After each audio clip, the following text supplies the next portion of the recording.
Hello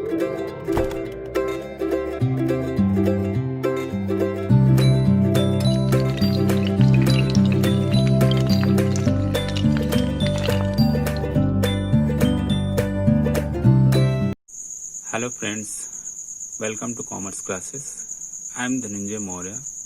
I will discuss in this video Introduction to Accounting. So friends, if you new to my channel, please subscribe and press the bell icon so that get all notification time to time.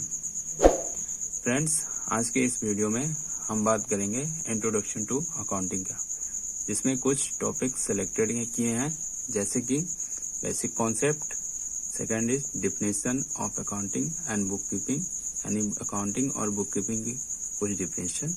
उसके बाद what is accounting, accounting क्या होता है, उसकी cycle क्या है, उसके process क्या है। देन आफ्टर कैरेक्टरिस्टिक, उसके एट्रीब्यूट ऑफ अकाउंटिंग। उसके बाद हम डिस्कस करेंगे difference between book keeping and accounting, यानी अकाउंटिंग और बुक कीपिंग में क्या अंतर होता है।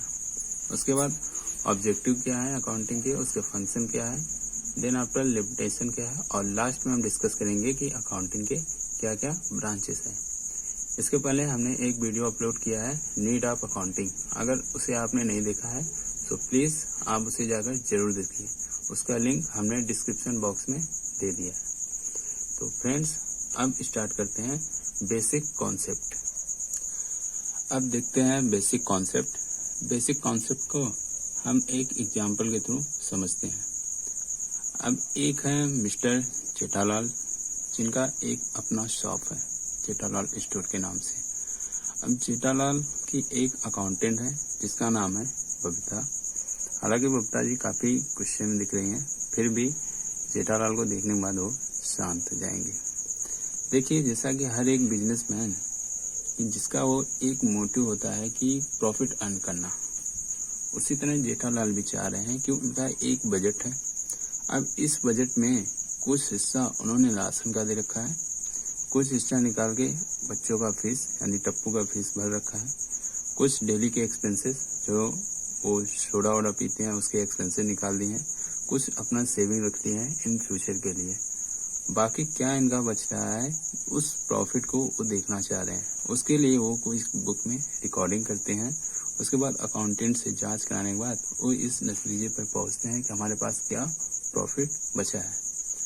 देखिए, हर एक बिजनेसमैन का उसका मेन मोटिव होता है प्रॉफिट अर्न करना, लेकिन इसके साथ साथ वे ये भी देखना चाहता है कि एक पर्टिकुलर टाइम पीरियड में उसके पास कितनी एसेट है, कितनी लायबिलिटी है, कितने क्रेडिटर है, कितने डेटर है, मीन्स किससे कितने पैसे लेने हैं तथा किससे कितने पैसे देने हैं। इन सबको वो जानना चाहते हैं। इन सबका जो लेखा जोखा किया जाता है उसे ही अकाउंटिंग कहते हैं। पहले अकाउंटिंग करते थे मुंशी लोग करते थे, जो अकाउंटिंग के अच्छे से संभाल लेते थे, लेकिन अब के समय में अकाउंटेंट संभालते हैं। इवन आज की बात करें तो ये सारे के सारे काम टेक्नोलॉजी ने ले ली है। जैसे टैली एक सॉफ्टवेयर है जिसमें डेटा फिट करके सारे काम आसानी से कर लिया जाता है, जिससे अकाउंटेंट का काम थोड़ा आसान हो गया है। बट ये सब करने के लिए भी हमें बेसिक तो आना ही चाहिए। अगर बेसिक ही नहीं आएगा तो हम नहीं कर पाएंगे।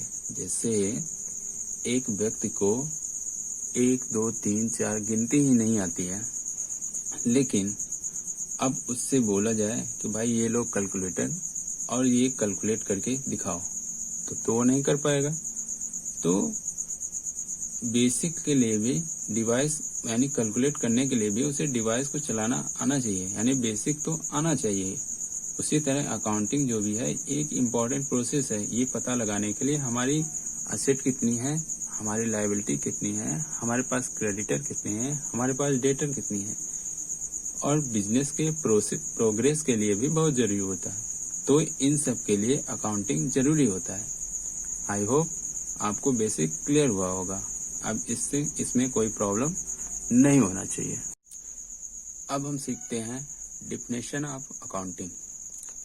Accounting is the art of recording, classifying and summarizing in a significant manner, and in terms of money, transaction and events which are in part at least of a financial character and interpreting the result thereof. Means अब accounting को हम accounting के language में सीखते हैं कि accounting is the art. अब art का मतलब यहाँ पर कोई पेंटिंग करना या कोई ड्राइंग बनाना नहीं होता है, बल्कि यहाँ पर आर्ट का मतलब हुनर से है, स्किल से है। जैसे मैं आपको बोलूँ कि रोटी बनाने के लिए, तो अगर आप गर्ल्स हैं और आप बचपन से बनाते हैं तो ठीक से बना लेंगे, पर अगर नहीं सीखा है तो फिर तो पूछो मत। अगर आपने रोटी बनाना नहीं सीखा है तो फिर तो पूछो मत कि रोटी का जो नक्शा बनेगा ना, वो किसी देश के नक्शे से मैच ही नहीं करेगा। अगर वही मम्मी को देखोगे तो इतनी गोल गोल बनाती हैं, ये भी तो एक आर्ट है, हुनर है। जैसे किसी से बोलना, यानी जो कम्युनिकेशन स्किल है, ये भी एक आर्ट है। तो अकाउंटिंग भी एक आर्ट है, एक कला है जो सबको नहीं आती, पर जब आप धीरे धीरे सीख लेंगे तो आपको भी आ जाएगी। तो अकाउंटिंग एक आर्ट है। इसके लिए मैंने एक एग्जाम्पल के थ्रू समझाने की कोशिश की है, आपको अच्छे से समझ में आ जाएगा कि जो आर्ट है, आर्ट ऑफ रिकॉर्डिंग, यानी रिकॉर्डिंग, क्लासीफाइंग, समराइजिंग, इसको अच्छे से समझने के लिए एक एग्जाम्पल है। देखिए एग्जाम्पल में एक है बसंती और एक है उनकी मम्मी जी रज्जो। अब बसंती जी कॉलेज जा रहे थे, तभी मम्मी जी आई और 500 रुपये दी बसंती को। अब तो बसंती बिल्कुल खुश, बिल्कुल हैप्पी, चलो भाई आज मजे करेंगे, 500 मिले हुए हैं। तभी मम्मी जी ने एक लिस्ट पकड़ाया और उसमें लिखा था कि आपको कॉलेज से रिटर्न होते समय 2 किलो आलू, 500 ग्राम मटर, 1 केजी गाजर और 1 केजी प्याज लेके आना है। ठीक, अब उनको एक थैला पकड़ा दिया गया, भाई जब आप कॉलेज से रिटर्न होंगे तो आपको ये सब सारी चीजें लेके आना है। अब बसंती जी कॉलेज से रिटर्न हुई और इन सब चीजों को वो 500 रुपये में ली, एक थैले में भर दी। अब घर पे आते आते थैले में सारे सामान मिक्स हो गए। अब घर पे आए, थैले को जैसे ही उल्टा किया, सारे सामान देखे बिखर गए, मिक्स हो गए।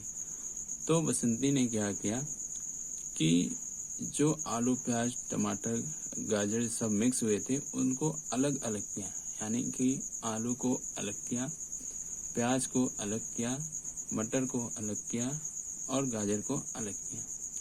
अलग अलग करने के बाद आलू को आलू की टोकरी में, प्याज को प्याज की टोकरी में, मटर को मटर की टोकरी में और गाजर को गाजर की टोकरी में रख दिया। मतलब कि जब बैग में सारे मिक्स हो गए थे, सबको अलग अलग किया, फिर उसको जहाँ पे उसका स्थान था, यानी जिस टोकरी में जो था उस टोकरी में उसको रख दिया। आलू की टोकरी में आलू रख दिया, प्याज की टोकरी में प्याज, मटर की मटर और गाजर की टोकरी में गाजर रख दिया। तो हम क्या समझाना चाह रहे हैं कि जैसे मम्मी जी ने लिस्ट तैयार किया, जिसे हम बोल सकते हैं ये रिकॉर्ड किए कि हमें क्या क्या लेना है, मार्केट जाने के बाद हमें कितने पैसे में क्या क्या लेना है, जैसे आलू लेना, मटर, टमाटर, प्याज, जो जो चीज लेना उसकी रिकॉर्डिंग करना। उसी तरह हमारे अकाउंटिंग भी होती है कि एक आर्ट है, एक कला है, हर एक चीज का रिकॉर्ड करना। जो भी ट्रांजेक्शन होंगे, जो भी इवेंट होगा हमारे फाइनेंशियल नेचर का, उसको हम लोग रिकॉर्ड करते हैं। एक बुक में, एक नोटबुक में उसकी लिस्ट बनाते हैं, उसको रिकॉर्डिंग करते हैं, तैयार करते हैं। फिर उसके बाद क्या करते हैं, क्लासिफिकेशन करते हैं। मीन्स कौन सी ट्रांजैक्शन किस नेचर की है उसको अलग करेंगे। जैसे कैश वाले कैश में, असेट का असेट में, है ना, एक्सपेंसेस का एक्सपेंसेस में, जो भी जिस नेचर का है उसको हम अलग करेंगे। अब एक जैसे नेचर के आइटम को, मीन्स जैसे आलू इकट्ठा कर लिया, प्याज अलग कर लिया, मटर अलग कर लिया, गाजर अलग किया। अब एक जैसे नेचर के आइटम को अलग करना और उसकी जगह पर रखना, अगर उसकी जगह पर रखना समराइजिंग कहलाता है। ठीक है, तो हमने सबसे पहले रिकॉर्डिंग की, यानी हमारे अकाउंटिंग में जो भी फाइनेंशियल ट्रांजैक्शन होंगे, जो भी फाइनेंशियल इवेंट्स होंगे, सबसे पहले हम उसको रिकॉर्ड करेंगे, फिर उनके नेचर के अकॉर्डिंग उसको क्लासिफाइड करेंगे, अलग अलग करेंगे। अलग अलग करने के बाद उनको उनकी ही जगह पे रखेंगे, यानी उनको उन्हीं के जगह में रिकॉर्डिंग करेंगे। इसे बोलते हैं समराइजिंग। तो हमने पढ़ा था कि जो अकाउंटिंग है वो आर्ट है। किसका आर्ट है? रिकॉर्डिंग करने का, क्लासिफाइंग करने का, समराइजिंग करने का। ओके, सो आई होप आपको डिफिनेशन अच्छे से क्लियर हुआ होगा। नेक्स्ट देखते हैं, what is accounting. Accounting is a process of identifying, measuring, recording, classifying, summarizing, interpreting, and communicating the financial business transaction in a useful manner. Means accounting भी एक process है। देखिए, अगर हम प्रोसेस की बात करें, मान लीजिए हम आपसे एक क्वेश्चन पूछें कि चाय कैसे बनाते हैं, तो उसका भी एक प्रोसेस होता है कि जैसे सबसे पहले पतीले में पानी लेंगे, फिर उसमें दूध डालेंगे, फिर चीनी, चाय पत्ती, ये सब डालेंगे, उसका भी एक प्रोसेस है। फिर उसको चूल्हे पर चढ़ाएंगे, फिर चाय को पकाएंगे, उसका भी एक प्रोसेस होता है। ऐसा तो नहीं होता ना कि पहले उसमें चीनी डाल लें, फिर चाय डाल लें, फिर जब वो अच्छे से लाल हो जाएगी फिर दूध डालेंगे, ऐसा कोई प्रोसेस नहीं होता है। मीन्स उसको करने के लिए हर एक चीज का एक प्रोसेस होता है। उसी तरह अकाउंटिंग भी एक प्रोसेस है। किस चीज का? अकाउंटिंग एक प्रोसेस है। किस चीज का?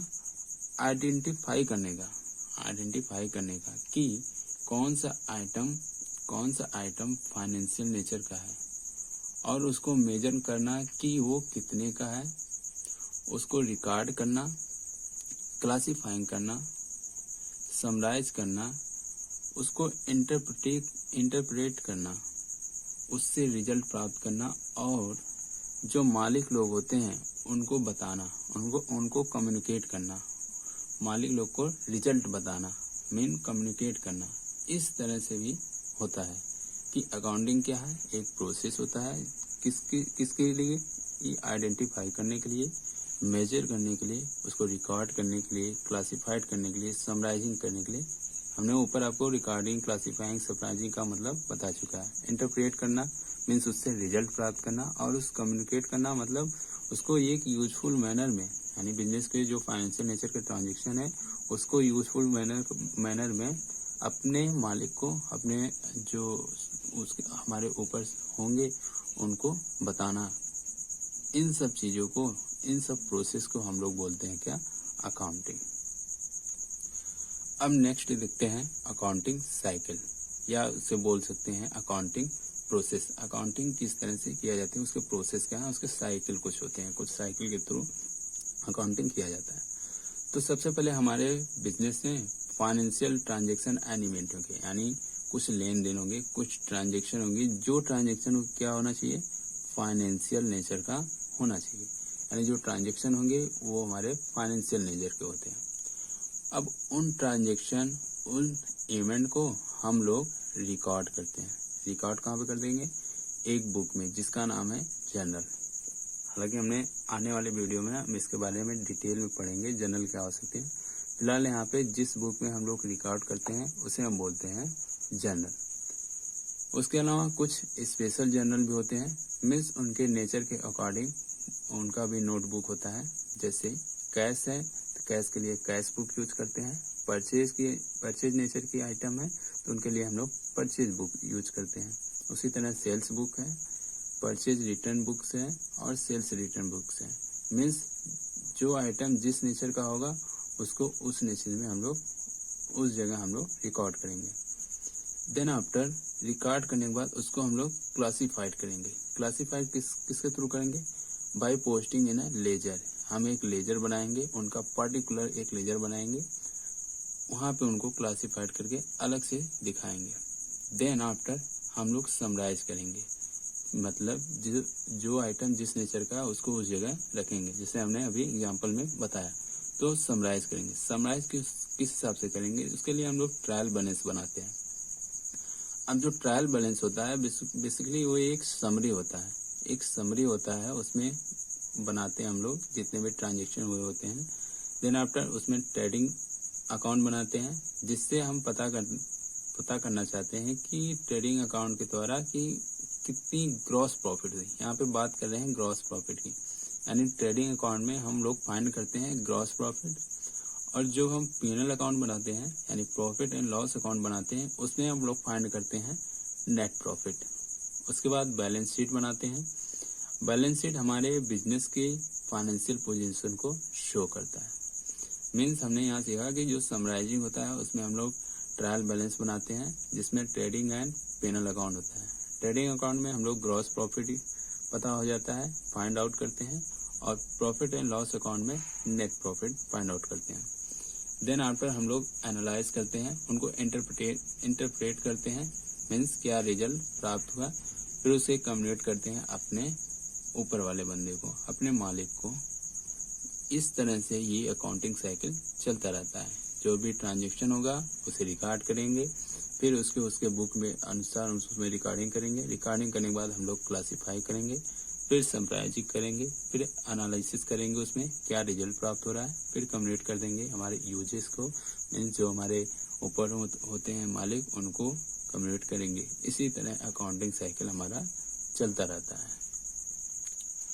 अब नेक्स्ट मूव करते हैं कैरेक्टरिस्टिक ऑफ अकाउंटिंग, जिसमें सबसे पहला है identification of financial transaction and events, यानी जो भी ट्रांजेक्शन हो, इवेंट हो रहे हैं फाइनेंशियल नेचर के, उसे हम आइडेंटिफाई करना। इसमें लिखे हैं it record only those transaction and events which can be measured in terms of money.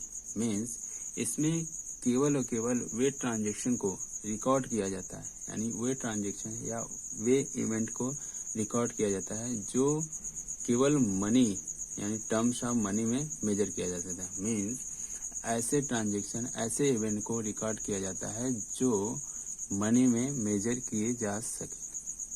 Such transaction are identified with the help of bill and receive are evidence of the transaction. Means उस transaction को कैसे भी identify करेंगे, किसके help से, bills और receive के help से, यानी जो ट्रांजेक्शन किए उसमें जो हमें बिल मिलेगा या जो भी रिसिप्ट मिलेगी उसके थ्रू हम लोग आइडेंटिफाई करेंगे। आइडेंटिफाई करने के बाद उस ट्रांजेक्शन, उस इवेंट को हम लोग मेजर करेंगे। किस में मेजर करेंगे, मनी में। तो पहले कैरेक्टरिस्टिक क्या था कि जो भी ट्रांजेक्शन, जो भी इवेंट होंगे वो फाइनेंशियल नेचर के होंगे और उसे हम इन टर्म्स ऑफ मनी में मेजर कर लेंगे। सेकंड है measuring the identified transaction, means जो भी ट्रांजेक्शन हुए हैं उसका मेजर करना।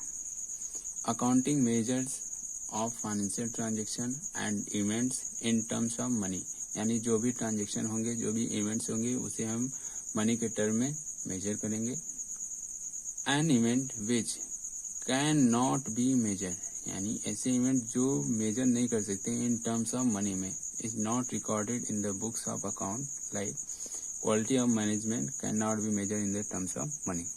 अब इसे समझते हैं कि जैसे हमने बताया कि जो भी फाइनेंशियल नेचर के ट्रांजेक्शन होंगे उसे हम अपने बुक्स में रिकॉर्ड करेंगे, और जो भी फाइनेंशियल नेचर का इवेंट्स नहीं होगा उसे हम लोग बुक्स ऑफ अकाउंट में मेजर नहीं करेंगे, रिकॉर्ड नहीं करेंगे। जिससे या फिर हम यूँ समझ सकते हैं कि जो भी क्वांटिटी नेचर की डेटा होगी उसे हम लोग मनी में मेजर कर पाएंगे और उसे हम अपने बुक्स में रिकॉर्ड करते हैं। बट जो क्वालिटेटिव की नेचर की होगी उसे हम लोग रिकॉर्ड नहीं कर सकते और न ही हम अपने बुक्स ऑफ अकाउंट में रिकॉर्ड करेंगे। जैसे एग्जांपल में क्वालिटी ऑफ मैनेजमेंट, अब मैनेजमेंट की क्वालिटी ये तो अच्छी बात है बिजनेस के लिए, लेकिन इसकी रिकॉर्डिंग नहीं करते हैं क्योंकि हम इसे मनी के टर्म में मेजर नहीं कर पाते। अब जैसे हॉनेस्ट एम्प्लॉय, हमारे जो बिजनेस का एम्प्लॉय है वो बहुत हॉनेस्ट है, भाई ये तो बिजनेस के लिए अच्छी बात है, पर उसको हम लोग मेजर नहीं कर सकते, मनी के टर्म में मेजर नहीं कर पाते, इसलिए हम बुक्स ऑफ अकाउंट में रिकॉर्ड नहीं करेंगे। तो कौन सी चीजें रिकॉर्ड करेंगे? सिर्फ फाइनेंशियल नेचर की जो भी ट्रांजेक्शन होंगी उसे रिकॉर्ड करेंगे। जो फाइनेंशियल नेचर की नहीं होगी, यानी जिसे हम मनी में कन्वर्ट नहीं कर सकते हैं, मनी में मेजर नहीं कर सकते, उसे हम अपने बुक्स ऑफ अकाउंट में रिकॉर्ड नहीं करेंगे। तीसरा है recording. Recording accounting is art of recording business transaction in the books of account.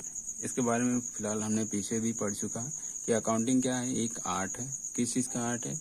Recording करने का। हमारे बिजनेस की जो भी ट्रांजेक्शन होते हैं उसे हम बुक्स ऑफ अकाउंट में रिकॉर्ड करते हैं, वो भी एक आर्ट है। तो accounting is art of recording business transaction in the books of account. अब ये बुक्स ऑफ अकाउंट कौन कौन होते हैं? इससे जर्नल हो जाएगा मेरा, सब्सिडरी बुक हो जाएंगे, जनरल प्रॉपर्टी भी हो सकते हैं। आगे इसके बारे में हम लोग डिटेल में बात करेंगे। जनरल क्या है, सब्सिडरी बुक्स क्या है, जनरल प्रॉपर्टी क्या है, इसके बारे में बात करेंगे। फिलहाल रिकॉर्डिंग क्या है? जो भी फाइनेंशियल नेचर की ट्रांजेक्शन होगी हमारे बिजनेस में, उसे हम लोग अपने बुक्स ऑफ अकाउंट में रिकॉर्ड करते। चौथा है क्लासीफाइंग। क्लासीफाइंग करना। It is the process of grouping transaction of one nature eight one place. General subsidy books में होता है जैसे कि जो भी ग्रुपिंग ट्रांजेक्शन हो गए, यानी जो भी ट्रांजेक्शन हुए हैं आज के डेट के, उनको उनके नेचर के अनुसार उन्हें प्लेस देना, इसे बोलते हैं क्लासीफाइंग करना। मीन्स जितने भी ट्रांजेक्शन होंगे उनको अलग अलग करना क्लासीफाइंग कहलाता है। अब इसके अलग किसके थ्रू कर सकते हैं? Posted to the main book of account known as the ledger. यानी जिस बुक के आधार पे हम लोग इसकी पोस्टिंग करते हैं, क्लासीफाइंग करते हैं, अलग करते हैं, उसे हम बोलते हैं लेजर। राइट? कि जो भी ग्रुप ट्रांजेक्शन होंगे उनको उनके नेचर के अकॉर्डिंग उन्हें प्लेस करेंगे, और जिस बुक में हम लोग प्लेस करते हैं उसे हम लोग बोलते हैं लेजर। इसकी एक अलग से चैप्टर हम डिटेल में पढ़ेंगे कि लेजर होता क्या है, उसमें क्या क्या कॉलम होते हैं, किस हिसाब से उसकी पोस्टिंग की जाती है, ये सब हम लोग बिल्कुल डिटेल में देखेंगे। अभी तो बेसिक समझना है। फिफ्थ है summarising. Posting the classified data in a manner which in understandable and useful for internal as well as external uses of accounting statement. Means उसमें स्टेटमेंट में क्या क्या होता है कि ट्रायल बैलेंस बनाते हैं, ट्रेडिंग अकाउंट बनाते हैं, पिनल अकाउंट बनाते हैं, बैलेंस शीट बनाते हैं। मीन्स जो भी हमारे ट्रांजेक्शन होगा उसको हम पहले रिकॉर्ड करते हैं, फिर क्लासिफाइड करते हैं, फिर समराइज करते हैं। समराइज का मतलब उनके नेचर के अकॉर्डिंग उनको प्लेस देते हैं, जिसे बोलते हैं समराइजिंग। अब समराइजिंग के थ्रू हम लोग 4 चीजें कैलकुलेट करते हैं। एक तो समरी बनाते हैं जिसे हम लोग बोलते हैं ट्रायल बैलेंस। उस समरी के अनुसार हम लोग ट्रेडिंग अकाउंट बनाते हैं, जिससे हमें फाइंड आउट होता है ग्रॉस प्रॉफिट। अगर हमें नेट प्रॉफिट प्राप्त करना है तो हम पेनल अकाउंट बनाएंगे, प्रॉफिट एंड लॉस अकाउंट बनाते हैं, जिससे हमें नेट प्रॉफिट प्राप्त होता है। और लास्ट में बैलेंस शीट बनाते हैं, जो कि हमारे बिजनेस की फाइनेंशियल पोजीशन कैसी है उसको वो दर्शाती है। अब यहाँ पे बात है internal as well as external की बात है। तो कहीं न कहीं ये जो हमारी प्रॉफिट हो रही है ये हमारे इंटरनल का पार्ट होता है, और जो हमारी बिजनेस बैलेंस शीट है वो हमारे फाइनेंशियल पोजीशन शो करती है। ये एक तरह का एक्सटर्नल पार्ट होता है कि जो बिजनेस का, जो कंपनी के बाहरी व्यक्ति होता है वो बेसिकली हमारे बैलेंस शीट देखता है। अगर हमारे कंपनी में कोई इन्वेस्ट करना चाहता है, हमारे बिजनेस में कोई पैसे लगाना चाहता है, तो बाहरी व्यक्ति है, जो बाहरी व्यक्ति कैसे पैसे लगाएगा, हमारे बिजनेस की जो फाइनेंशियल पोजीशन होगी, यानी जो बैलेंस शीट होगा, उसको देखने के बाद अगर इस नतीजे पर पहुंचेगा कि वो कितने पैसे यहाँ पे लगा सकता है, तो कहीं ना कहीं इसको हम एक्सटर्नल के तौर पे हम जरूर देखते हैं। बट हमारा ट्रायल बैलेंस हो गया, ट्रेडिंग एंड पिनल अकाउंट होगा, ये हमारा एक तरह का इंटरनल होता है। और लास्ट में आता है analysis and interpretation. Means analysis and interpretation are carried out so that the use of financial data on make a meaningful judgment of a profitability and financial position of the business. Means हमने record किया, classified किया, summarise किया, अब हम उसको analyse करेंगे, एक result प्राप्त करेंगे, एक मीनिंगफुल जजमेंट पे हम पहुंचेंगे उस फाइनेंशियल डेटा के थ्रू। मीन्स सारे चीज करने के बाद हम लोग एक रिजल्ट पे पहुंचेंगे कि हमें जो फाइनेंशियल ट्रांजेक्शन से जो हमने रिजल्ट निकाला है वो उसकी प्रॉफिटेबिलिटी कितनी है, यानी वो प्रॉफिट में है, लॉस में है, उसकी फाइनेंशियल पोजीशन क्या है। इन सब को हम लोग एनालिसिस करके इंटरप्रेट करते हैं। किसको करते हैं? अपने ऊपर वाले को, जो हमारे मालिक होंगे, जो हमारे एम्प्लॉयर होंगे, उनको हम लोग देंगे। बेसिकली बॉस होते हैं, एम्प्लॉयर नहीं, बॉस होते हैं। उनको हम लोग इन सब चीज़ों को एनालिसिस करेंगे, फिर हम एक मीनिंगफुल जजमेंट देंगे। उस जजमेंट को हम अपने बॉस के थ्रू इंटरप्रेट करेंगे, मीन्स बताएंगे कि हमारी प्रॉफिट कितनी हुई है या फिर हमारे बिजनेस की फाइनेंशियल पोजीशन कैसी है। तो ये हो गया कैरेक्टरिस्टिक ऑफ अकाउंटिंग। अब नेक्स्ट में बात करते हैं book keeping. Basically book keeping क्या होता है? Book keeping is a process है। बुक कीपिंग एक प्रोसेस है, एक प्रक्रिया है। किस चीज का?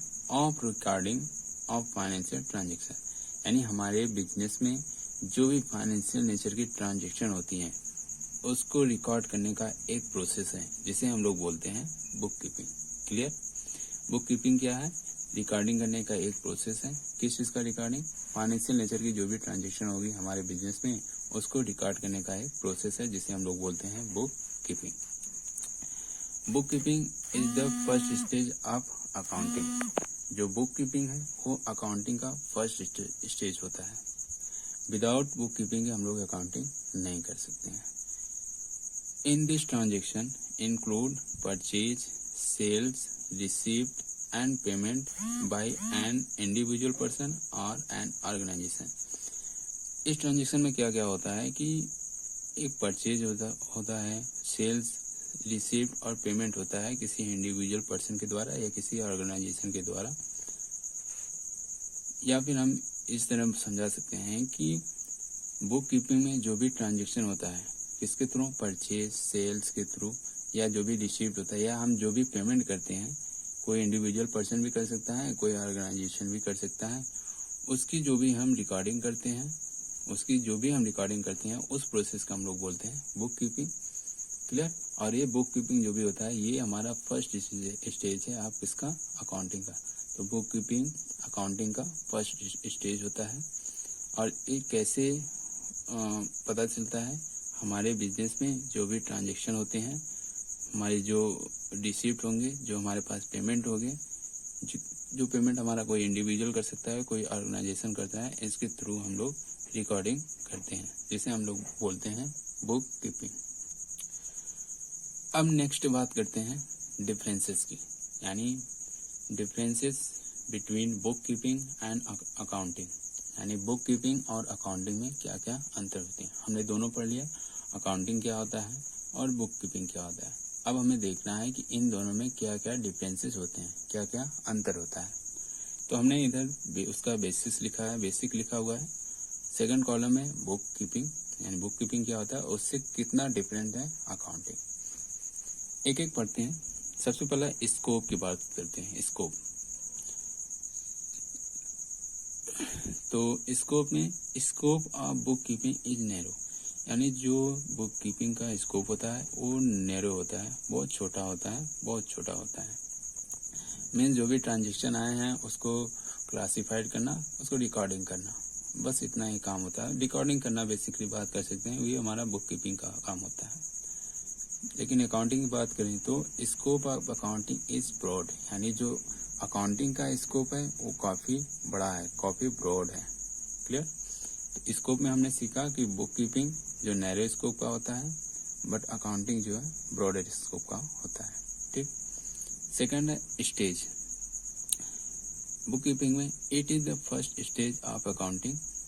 The work of book keeping start when business transaction take place, यानी बुक कीपिंग जो होता है ये अकाउंटिंग का फर्स्ट स्टेज होता है और ये वहां से स्टार्ट होता है जहां पे बिजनेस ट्रांजेक्शन स्टार्ट होता है। जब भी बिजनेस ट्रांजेक्शन स्टार्ट होता है उस प्लेस से हमारी बुक कीपिंग स्टार्ट हो जाती है, यानी बिजनेस में जो भी लेन देन हुआ वहां पे हमारी बुक कीपिंग स्टार्ट हो जाती है। तो ये अकाउंटिंग का फर्स्ट स्टेज होता है। अकाउंटिंग में देखते हैं, it is the second stage of book of accountancy, it is the second stage of accountancy. The work of accounting start where the work of bookkeeping is end. Means हमारा जो book keeping था वो first stage था of accounting का, लेकिन जो accounting है वो अकाउंटेंसी का सेकेंड स्टेज होता है, और ये अकाउंटिंग वहां से स्टार्ट होता है जहां पे बुक कीपिंग एंड होता है। क्लियर? बुक कीपिंग जहां पे एंड होता है वहां से हमारी अकाउंटिंग स्टार्ट होती है। थर्ड है हु परफॉर्म्स, यानी इसमें परफॉर्म कौन करता है। तो बुक कीपिंग में एक बुक कीपर होता है। देखिए, this work is done by a person called a book keeper, यानी बुक कीपिंग जो भी पर्सन कंप्लीट करता है, जो भी पर्सन के द्वारा बुक कीपिंग की जाती है उसे हम बोलते हैं book keeper. This work is perform by a person called an accounting, यानी जिस पर्सन के द्वारा हम अकाउंटिंग का कार्य कंप्लीट करते हैं उसे हम बोलते हैं, उस पर्सन को हम लोग बोलते हैं अकाउंटिंग। सिंपल लैंग्वेज में जो बुक कीपिंग करता है उसे बुक कीपर, और जो अकाउंटिंग करता है उसे हम लोग बोलते हैं अकाउंटेंट। फोर्थ है स्पेशल नॉलेज एंड एबिलिटी, यानी उसके पास क्या स्पेशल नॉलेज होना चाहिए, उसकी एबिलिटी होनी चाहिए कुछ, तो बुक कीपिंग देते हैं। For book keeping special knowledge and ability is not required.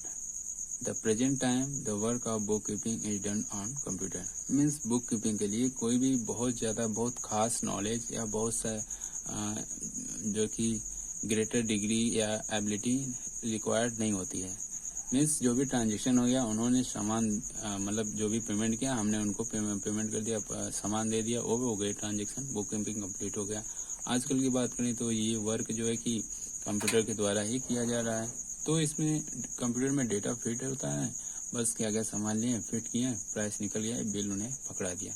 तो बुक कीपिंग में कुछ खास नॉलेज की, बहुत ज्यादा नॉलेज की जरूरत नहीं होती है, बहुत ज्यादा एबिलिटी रिक्वायरमेंट नहीं होता है। बट फॉर अकाउंटिंग, अगर अकाउंटिंग की बात करें तो special knowledge and ability is required. Accounting के लिए आपको स्पेशल नॉलेज होना चाहिए, आपको एबिलिटी रिक्वायर्ड यहाँ पे मांगता है। It is due to the fact that the company appoints only those accountant who have greater degree of skill and specialization in accounting। Means company उन लोगों को, उन अकाउंटेंट को अपॉइंट करती है जिसके पास एक ग्रेटर डिग्री हो, स्किल हो, और वो अपने काम में स्पेशलाइज हो, स्पेशल हो, उनके पास अच्छी नॉलेज हो, अच्छी एबिलिटी हो, अच्छी डिग्री हो, अच्छी स्किल होना चाहिए काम को करने के लिए, अकाउंटिंग करने के लिए। कंपनी उन पर्सन को ये अपॉइंट करती है। एग्जाम्पल में जैसे है सीए हमारा, जिसका मतलब चार्टेड अकाउंटेंट बोलते हैं, तो कंपनी चार्टेड अकाउंटेंट को बेसिकली अपॉइंट करती है अपने बिजनेस का अकाउंटिंग कराने के लिए। क्लियर? फिफ्थ है knowledge of financial position. Means हमारी फाइनेंशियल पोजीशन की नॉलेज किसके थ्रू गेट होती है।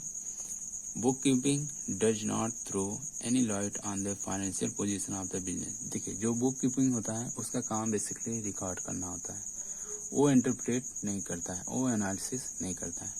तो अगर वो ऐसा नहीं करता है तो बिजनेस की फाइनेंशियल पोजीशन के बारे में वो बता नहीं सकता है। तो book keeping does not throw any light on the financial position of the business, यानी बुक कीपिंग किसी भी बिजनेस की फाइनेंशियल पोजीशन को दर्शा नहीं सकता है। But accounting ascertain the financial position of the business. जो हमारा अकाउंटिंग होता है वो हमारे बिजनेस की फाइनेंशियल पोजीशन को बता सकता है। क्योंकि अकाउंटिंग में ही हम लोग एनालिसिस करते हैं, इंटरप्रेट करते हैं, एक रिजल्ट पे पहुंचते हैं जिससे हम बिजनेस की फाइनेंशियल पोजीशन को पता कर सकते हैं। 6 पॉइंट है dependency. Book keeping has to depend on accounting to make the record more effective and useful. देखिए, बुक कीपिंग जो होता है ये बेसिकली डिपेंड होता है एक दूसरे के, दोनों एक दूसरे के डिपेंड होते हैं किस चीज के लिए, अच्छा मोर इफेक्टिव मोर यूजफुल बनाने के लिए। जबकि accounting has to depend on book keeping to get the required information on time. Mean जो अकाउंटिंग होता है वो बुक कीपिंग पर भी डिपेंड होता है, जिसके लिए जो gate the required information at the time आपको रिक्वायरमेंट होती है उस इन्फॉर्मेशन को गेट करने के लिए।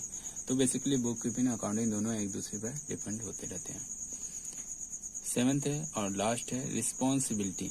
देखिए रिस्पॉन्सिबिलिटी की बात करें तो a book keeper is not responsible for accounting work.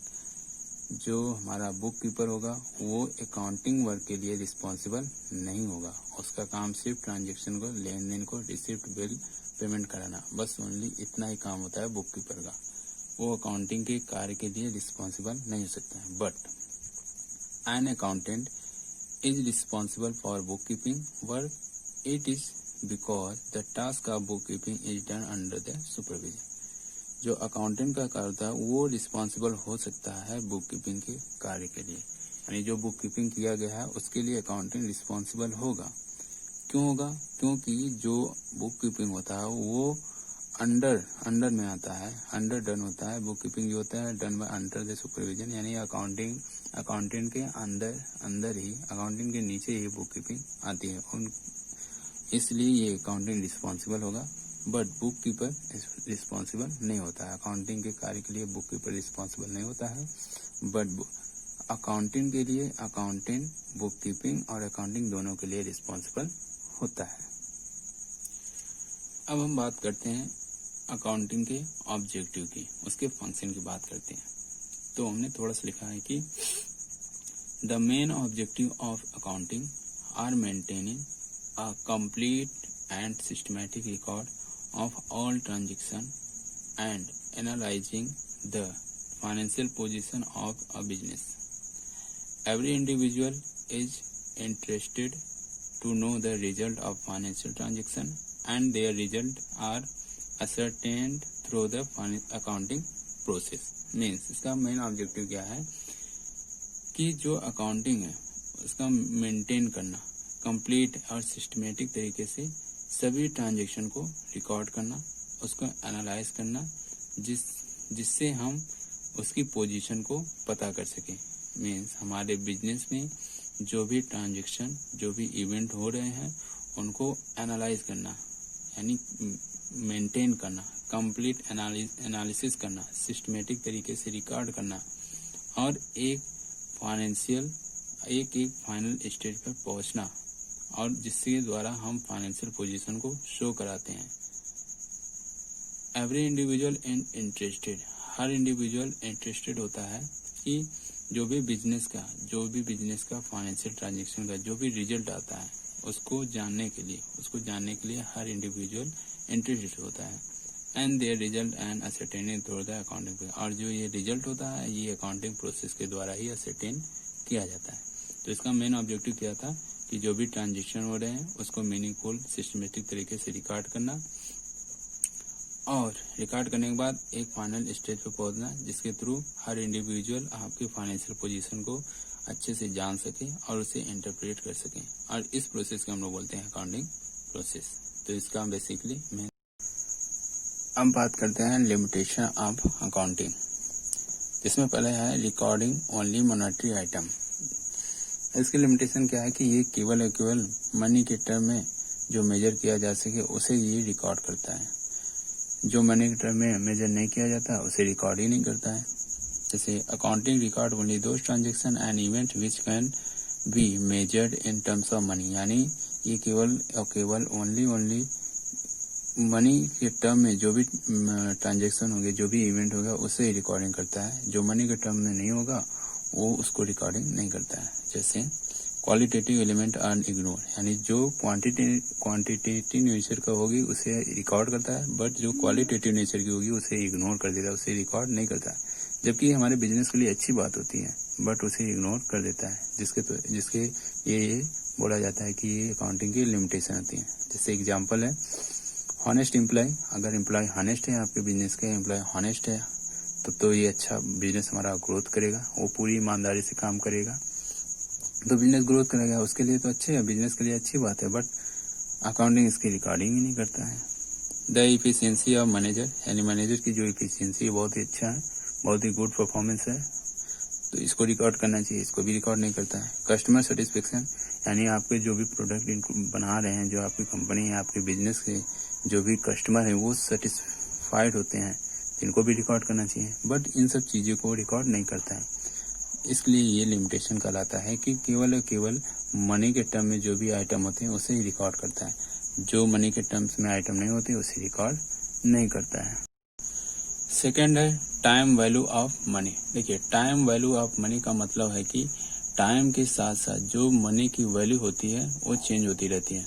आपने देखा होगा कि महंगाई की वजह से जो मनी की वैल्यू है वो चेंज हो जाती है। मान लो कोई बुक की वैल्यू आज के डेट में 100 रुपये है, वो आने वाले समय में मे बी 120, 150 की हो जाती है। तो टाइम के साथ साथ जो वैल्यू में चेंजेस होते हैं उसे हम बोलते हैं टाइम वैल्यू ऑफ मनी। तो the value of money always change due to inflation, यानी जो मनी की जो वैल्यू होती है वो हमेशा चेंज होती रहती है ड्यू टू इन्फ्लेशन। महंगाई के साथ साथ उसकी वैल्यू भी चेंज होती रहती है।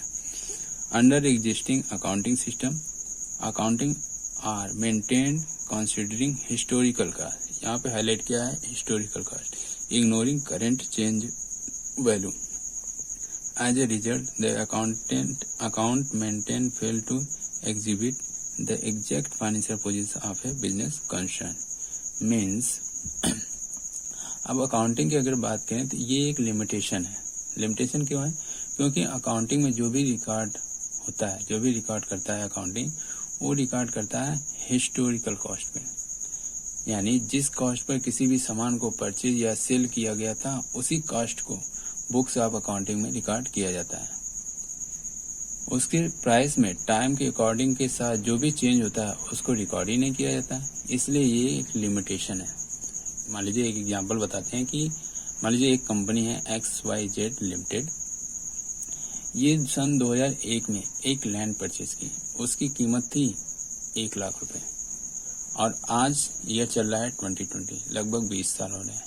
अब 20 साल में तो उसकी लैंड की कीमत चेंज आएंगे मे बी आज की डेट की बात करें तो करोड़ों में होगी, लेकिन कंपनी अपने बुक्स ऑफ अकाउंटिंग में उसे आज भी 1 लाख के प्राइस पर ही शो करती है, 1 लाख की प्राइस पर ही दिखाती है, क्योंकि वो हिस्टोरिकल कॉस्ट को मैनेज करती है, हिस्टोरिकल कॉस्ट पर ही दिखाती है, शो करती है, जबकि उसकी प्राइस 1 करोड़ से ज्यादा है। तो क्या बुक्स ऑफ अकाउंटिंग में जो ये इन्फॉर्मेशन शो हो रही है, ये अच्छे से इन्फॉर्मेशन शो कर रही है? नहीं, ये सही इन्फॉर्मेशन शो नहीं कर रही है, इसलिए ये टाइम वैल्यू ऑफ मनी को कंसीडर नहीं कर रहा है। थर्ड है accounting is not fully exact. Accounting is not fully exact. अब फुल्ली एग्जैक्ट का मतलब क्या होता है? देखिए, नॉट फुल्ली एग्जैक्ट का मतलब होता है कि अकाउंटिंग हमेशा सही इन्फॉर्मेशन नहीं दिखाता है। इसके पीछे एक कारण यह है कि अकाउंटिंग कई बार एस्टिमेशन पर रिकॉर्ड करता है। जैसे कि हम एक एग्जांपल लेते हैं कि डाउटफुल डेब्ट। सबसे पहले डेब्ट क्या होते हैं ये जानते हैं कि डेब्ट होते हैं कि जिससे अमाउंट लेने होते हैं, जिससे पैसे लेने होते हैं बिजनेस को। जनरली जब हम उधार माल बेचते हैं तो जिस पर्सन को उधार माल बेचा जाता है वो डेटर कहलाते हैं। अब उसमें से कुछ ऐसे होते हैं जो अमाउंट को पे नहीं कर सकते, तो जो डेटर अमाउंट को पे नहीं कर पाते हैं उन्हें हम बोलते हैं बैड डेब्ट। अब उनकी एंट्री करने से पहले हम मानकर चलते हैं कि एक अंदाजा, एक एस्टिमेशन लगाना हो जाता है कि कितने डेटर होंगे जो अमाउंट पे नहीं करेंगे, उसे बोलते हैं डाउटफुल डेब्ट। डाउटफुल डेब्ट में डेटर पे भी कर सकते हैं, नहीं भी कर सकते हैं, तो अब हम एस्टिमेशन पर निर्भर करता है। एक्चुअल में पता नहीं होता है कि कितने डेटर अमाउंट पे कर देंगे, तो उसके लिए एक अनुमान लगाते हैं कि हाँ हमारे पास 1 लाख के डेटर हैं, तो उसमें से 50,000 डेटर पेमेंट नहीं करेंगे। एक्चुअल में इससे ज़्यादा भी हो सकते हैं और कम भी हो सकते हैं। तो ये जो एस्टिमेशन लिया जाता है उसकी वजह से जो इन्फॉर्मेशन दिया जाता है वो गलत भी हो जाता है, कभी कभी सही भी हो जाता है, बट ज़्यादातर गलत ही होता है, क्योंकि इन्फॉर्मेशन तो एक्चुअल होती है पर जो एस्टिमेशन होती है may be true may be wrong हो सकती है, जिससे कई बार गलत डिसीजन लिए जाते हैं, जो ये एक लिमिटेशन होता है। नेक्स्ट है अकाउंटिंग में लीड टू विंडो ड्रेसिंग। अब विंडो ड्रेसिंग का क्या मतलब होता है? Basically window dressing manipulation to account in way show as a concern with all fact, thus income statement fail to provide a true and fair value of financial information of business। देखिए, window dressing क्या होता है? Window dressing का मतलब होता है कि accounting की जो इन्फॉर्मेशन है उसे अपने तरीके से रिप्रेजेंट करना, मैनिपुलेट कर देना। पर ऐसा तब होता है, ऐसा कब होता है? जब बिजनेस को लोन लेना होता है। अब बिजनेस जो है वो लॉस में चल रही है, लेकिन बैंक तभी लोन देगा, लोन देगा जब बिजनेस प्रॉफिट में रहेगा। तो बिजनेस को अपनी तरफ से कुछ एंट्री करके, कुछ जुगाड़ करके तो उनको प्रॉफिट में दर्शा देते हैं, यानी उसमें दिखने लगता है कि हाँ ये प्रॉफिट शो करने लगता है, ये बिजनेस काफी प्रॉफिट में है, अर्निंग कर रहा है, बिजनेस की पोजीशन काफी अच्छी है, जिसने बैंक को लगता है कि हाँ ये बिजनेस प्रॉफिट अर्न कर रही है, तब लोन देगा। पर असल में तो ऐसा नहीं होता है। तो ये भी एक पॉसिबल है कि अकाउंटिंग में, जिसे हम विंडो ड्रेसिंग कहते हैं, इसमें क्या होता है कि गलत इन्फॉर्मेशन जाएगी, जिससे गलत डिसीजन लिया जा सकता है, जो एक सबसे बड़ा ड्रॉबैक है विंडो ड्रेसिंग का, जो कि एक लिमिटेशन है। यानी विंडो ड्रेसिंग एक लिमिटेशन है, क्योंकि ये अपने अकॉर्डिंग मैनिपुलेट कर देते हैं और गलत तरीके से बैंक से लोन लेते हैं, जबकि बिजनेस लॉस में चलता है और ये प्रॉफिट में दिखाते हैं। तो भी ये इसका ड्रॉबैक है, ये भी एक लिमिटेशन होती है। तो अब तक हमने बेसिक कॉन्सेप्ट, डिफिनेशन, अकाउंटिंग और बुक कीपिंग का डिफिनेशन, व्हाट इज अकाउंटिंग क्या होता है, उसकी साइकिल क्या है, उसके कैरेक्टरिस्टिक क्या है, और बुक कीपिंग और अकाउंटिंग में क्या डिफरेंसेस हैं, उसके फंक्शन क्या थे और कुछ लिमिटेशन, इन सब चीजों को हमने डिस्कस कर लिया। आई होप आपको अच्छे से सब क्लियर हुआ होगा, सब अच्छे से समझ में आया होगा। अब हमारी लास्ट टॉपिक बच गई है ब्रांचेस ऑफ अकाउंटिंग। अब हम इसे डिस्कस करेंगे। देखिए, ब्रांचेस ऑफ अकाउंटिंग, अकाउंटिंग के ब्रांचेस हैं। पहला है financial accounting, second is cost accounting और third is management accounting. Basically 3 accounting होते हैं, बट अगर ब्रॉडर सेंस में हम देखा जाए, इसमें टैक्स अकाउंटिंग भी आता है और सोशल रिस्पॉन्सिबिलिटी अकाउंट भी आता है। तो हम ब्रांच के अगर बेसिस पे देखें तो हमारी अकाउंटिंग 5 ब्रांचेस में क्लासिफाइड की गई है। पहला है फाइनेंशियल अकाउंटिंग, सेकंड है कॉस्ट अकाउंटिंग, थर्ड है मैनेजमेंट अकाउंटिंग, फोर्थ है टैक्स अकाउंटिंग, फिफ्थ है सोशल रिस्पॉन्सिबिलिटी अकाउंटिंग। ठीक है, तो पहला फाइनेंशियल अकाउंटिंग की बात करें तो हमने इतने सारे अभी बातें करके ही आ रहे हैं, वो फाइनेंशियल अकाउंटिंग की बातें हैं, तो इसमें हम समय नहीं देंगे, क्योंकि हमने सारी चीजें बेसिक क्लियर कर दी। अकाउंटिंग क्या होता है, बुक कीपिंग क्या होता है, उसकी लिमिटेशन क्या है, उसकी ऑब्जेक्टिव क्या है, कैरेक्टरिस्टिक क्या है, सब हमने फाइनेंशियल अकाउंटिंग की बात की है। देखिए, cost accounting, certain cost of goods produce या control the cost. Actually meaning क्या होता है कि कॉस्ट अकाउंटिंग का किसी भी पार्टिकुलर प्रोडक्ट को प्रोड्यूस करने में उसकी कितनी कॉस्ट आती है, उसको हम और उस कॉस्ट पर कंट्रोल कैसे किया जा सकता है, उसके लिए हम लोग पढ़ते हैं कॉस्ट अकाउंटिंग। मान लीजिए ये पेन है, इस पेन को बनाने में कितना कॉस्ट आएगा, इसका खर्चा कितना आएगा, एक पार्टिकुलर पेन की खर्चा कितना आएगा, इसको हम लोग कैलकुलेट करने के लिए पढ़ते हैं कॉस्ट अकाउंटिंग। और उस कॉस्ट पर हम लोग किस हिसाब से कंट्रोल कर सकते हैं, उसके लिए हम लोग पढ़ते हैं cost accounting. I hope clear हुआ होगा कि कॉस्ट अकाउंटिंग क्या है। किसी भी पर्टिकुलर प्रोडक्ट को प्रोड्यूस करने में के लिए जो भी कॉस्ट आती है, उसके हम कैलकुलेशन करने के लिए, उसके बारे में एनालिसिस करने के लिए हम लोग कॉस्ट अकाउंटिंग पढ़ते हैं। क्लियर है? तो अकाउंटिंग का ये भी एक ब्रांच है, जिसे हम लोग बोलते हैं कॉस्ट अकाउंटिंग। थर्ड है management accounting. It main purpose is to present the accounting information in such a way as to assist the management in planning, controlling the operation of business। Basically हम बात कर रहे हैं management decision से। तो यहाँ पे मैनेजमेंट अकाउंटिंग जो होता है बेसिकली डिसीजन से रिलेटेड होता है कि हमारे बिजनेस में क्या प्लानिंग किया जा रहा है, उस पर कंट्रोलिंग किस हिसाब से किया जाए, उसकी जो डिसीजन लिया जाता है वो मैनेजमेंट के थ्रू ही लिया जाता है, यानी मैनेजमेंट अकाउंटिंग के थ्रू ही सारी चीज लिए जाते हैं। बेसिकली यहाँ पे डिसीजन की बात कर सकते हैं। उनके लिए कुछ टेक्निक होता है अकाउंटिंग करने के लिए, जैसे LHC एनालिसिस हो गया, बजटरी कंट्रोल हो गया, फंड फ्लो स्टेटमेंट हो गया, कैश फ्लो स्टेटमेंट हो गया। इन सब टेक्निक के अलावा इन सब टेक्निक्स के आधार पर वे मैनेजमेंट अकाउंटिंग करते हैं, मैनेजमेंट डिसीजन लेते हैं। क्लियर? नेक्स्ट है tax accounting. Tax accounting is the sub sector of accounting that deal with the preparation of the tax payment and the tax return. Basically tax accounting क्या होता है, ये accounting का सब sector है जो डील करता है टैक्स पेमेंट में, टैक्स रिटर्न में, यानी टैक्स को पेमेंट करने में, टैक्स को रिटर्न करने में बेसिकली वो डील करता है। The tax accounting is used to individual business and other entity. जो टैक्स अकाउंटिंग होता है वो बेसिकली किसी इंडिविजुअल, किसी बिजनेस या किसी अदर एंटिटीज के द्वारा यूज किया जाता है। Tax accounting for an individual focus on the income deduction, donation and any investment जिसपे गेन या लॉसेस हो सकते हैं। मीन्स जो हमारा टैक्स अकाउंटिंग होता है किसी इंडिविजुअल पर अगर फोकस करता है तो उसके इनकम पर, उसके डिडक्शन पर, उसके डोनेशन पर एंड उसमें जो इन्वेस्टमेंट की है उसके लॉस हुए हैं, उसके गेन हुए, इस सब पर वो फोकस करता है। बेसिकली टैक्स अकाउंटिंग क्या होता है, हम लोग टैक्स को पेमेंट करने के लिए और रिटर्न करने के लिए टैक्स अकाउंटिंग पढ़ते हैं। क्लियर।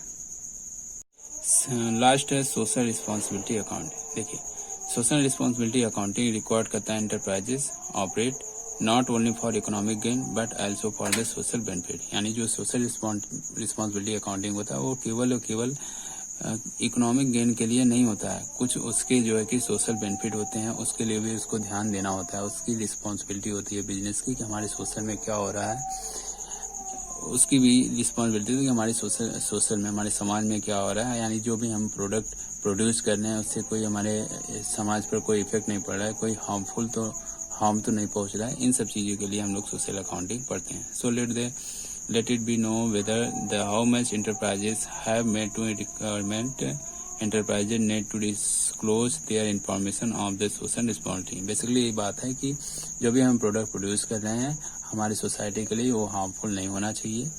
इसके लिए हम बेसिकली हम पढ़ते हैं सोशल रिस्पॉन्सिबिलिटी अकाउंटिंग। तो आज की सारे टॉपिक यहाँ पे कंप्लीट होते हैं। और आपको ये लेक्चर आपको कैसा लगा? अगर आपको अच्छा लगा होगा तो प्लीज़ लाइक कीजिएगा। अगर आपको कोई प्रॉब्लम नज़र आई होगी तो प्लीज़ आप कमेंट जरूर कीजिएगा, और जिससे हम आने वाले वीडियो में इसको इम्प्रूव कर सकें। और अगर आपको लेक्चर अच्छा लगा तो प्लीज़ इसके लिए भी कमेंट कीजिएगा, लाइक ज़रूर कीजिएगा। और आपने अभी तक हमारे चैनल को सब्सक्राइब नहीं किया है सो प्लीज़ सब्सक्राइब जरूर कीजिएगा। So thank you, take care, bye bye.